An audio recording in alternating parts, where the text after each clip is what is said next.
SSC ও সমমান পরীক্ষার ফল প্রকাশ করা হয়েছে। এবছর সব বোর্ডে গড় পাশের হার ৬২.২৫%। সকাল ১০টায় শিক্ষা মন্ত্রণালয়ের সম্মেলন কক্ষে ফল প্রকাশ করেন শিক্ষামন্ত্রী আ.ন.ম এহসানুল হক মিলন। চলতি বছরের ফলাফলে দেশের ১১ শিক্ষা বোর্ডের ৩১২টি শিক্ষা প্রতিষ্ঠানের কোনো শিক্ষার্থী পাশ করতে পারেনি।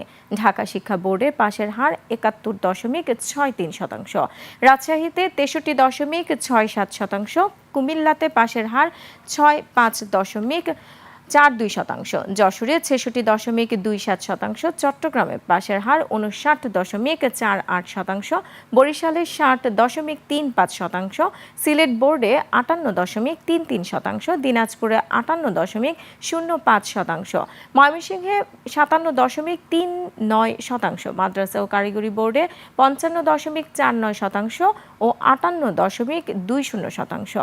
এবছর সাধারণ শিক্ষা বোর্ডে জিপিএ ৫ পেয়েছে ১,১৬,৬৭৬ জন শিক্ষার্থী।